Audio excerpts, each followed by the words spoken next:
ஒரு பொருள் விற்கலாம், இல்ல 2-3 பொருள் விற்பனை செய்யலாம். ஆனா இன்னும் ஏதோ ஒரு பொருள் வாங்குறதுக்கு அவங்க ஒரு இடத்துல வாடிக்கையாளர்களா போய் ஆக வேண்டிய சூழல் தான் இருக்குது. அதே மாதிரி ஒவ்வொரு வாடிக்கையாளரும் ஏதோ ஒரு இடத்துல விற்பனையாளராகத்தான் இருக்கின்றாங்க இல்லையா?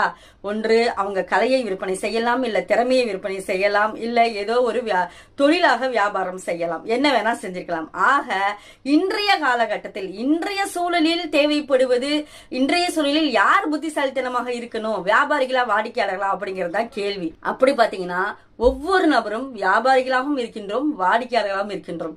அப்பனா எல்லாருமே புத்திசாலித்தனமா தான் இருக்க வேண்டியது இருக்கு. அப்ப வியாபாரிகளும் புத்திசாலித்தனமா தான் இருக்கணும், வாடிக்கையாளர்களும் புத்திசாலித்தனமா தான் இருக்கணும். நாம வாடிக்கையாளர்களாக இருக்கிறப்ப என்னென்ன யோசிச்சு செயல்படணும், எப்படிப்பட்ட பொருளை வாங்கணுங்கிறத யோசிச்சு புத்திசாலித்தனமா செயல்படணும். நாம விற்பனையாளர்களாக வியாபாரிகளாக இருக்கிறப்ப நம்ம பொருளை எப்படி விற்பனை செய்யணும்,